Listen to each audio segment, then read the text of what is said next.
Yes, we have a few anonymous questions Okay. that I want to get to, and then there's some in the chat.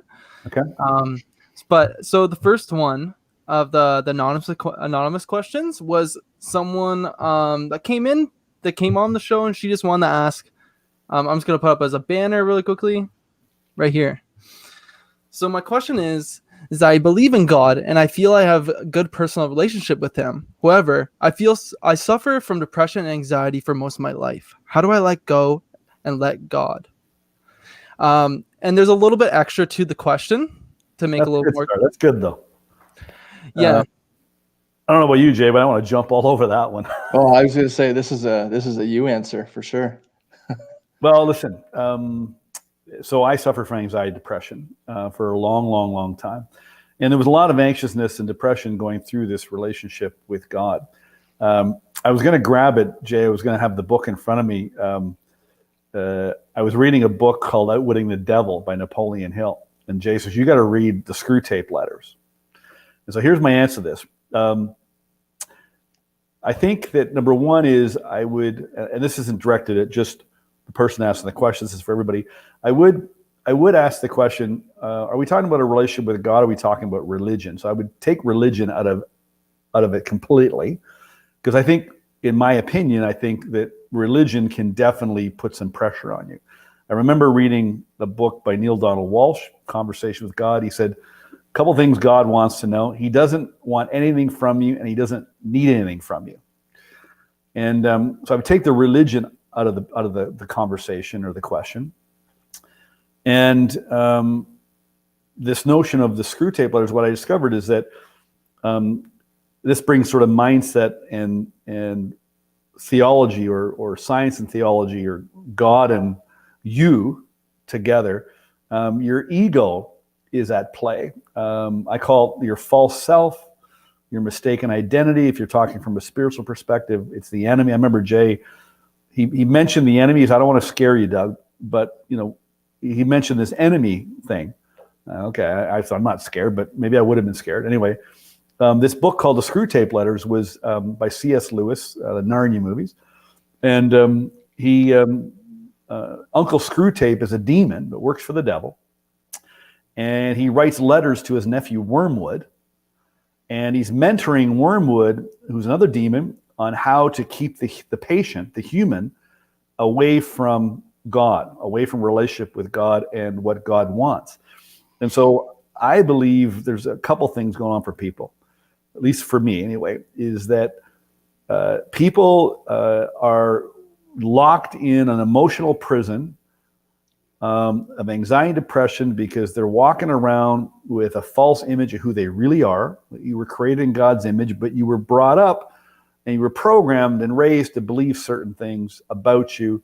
You were programmed. It wasn't even your programming. It was the parents that programmed you, and you had all these experiences, and it created a real disconnect in you.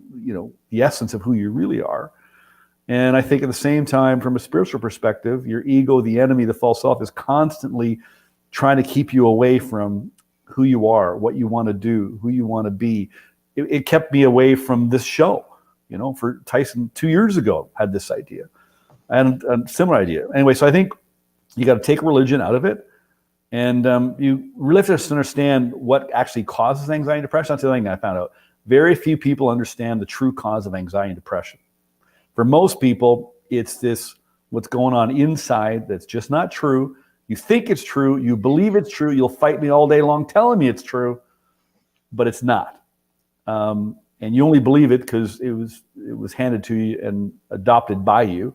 And so I think that's what you got to take a look at, because Jay's would be better on the last part for me. But I think if I'm creating God's image and God is in me and God just loves me as I am, where I am and where I'm going, and wants me and has a plan for me, if I trust in that, I have nothing to be anxious or depressed about. One more thing, Jay, if you want, and I want you to chime in. One thing that kept coming up in the Jesus Calling devotionals and everything I've been reading, in that Jesus Calling book, it's Jesus talking to me every day.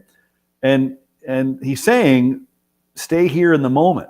Don't worry about your future. All the Mhm. scriptures, all the devotionals, all the Bible plans are all saying, stop worrying about the future. And that's the cause of anxiety and depression. You're worried about something that hasn't happened yet. Mhm. What do you think, Jay? Yeah, I think the first thing that came to mind, there's a verse that says, "Be anxious about nothing, but in everything through prayer and petition, make your requests known to God." I think it's a verse that invites Him into the equation. I think I'm not an expert on anxiety and depression by any means, but I know that often when I'm struggling with something or I'm facing something that is not easy to go through, it's easy for us as humans to feel like I got to figure this out on my own, and then I can come back and have a good relationship with God, or this is on me to figure out, and it's not. I mean, that verse is God inviting him, like, bring me into this, bring whatever you're anxious about, bring it to me. And so, the last part, how do I let go and let God? I think it's not by doing it on your own. There's likely a community element. I need people around me praying for me, supporting me.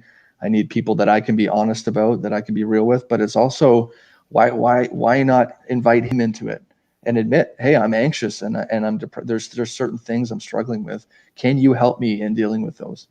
And I think the God that I know is bigger than these things and is able to support in many ways. And so, and again, that's why I thought it was a great one for you, because even though, anyway, actually, I won't open that door. We won't have time for any other questions. So, Well, yeah, just real quick on the end here. Let Yeah. go, let God. You can't let God unless you let go. Mm. God's not going to step in unless you let go. And so letting go simply means, so I would make up your mind, make a decision right now. This is the turning point for you. Decide right now, I am done looking backwards, and I'm done worrying about my future. I'm going to live in 24-hour blocks. Mhm. That's letting go. And then let God show you what you need to do an hour from now, tonight, tomorrow morning.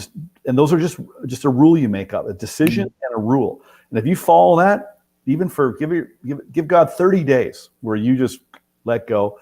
Number one, you'll feel better because you'll not be worried. Anxiety is going to slip away. Depression will slip away fairly quickly. So that would be my advice.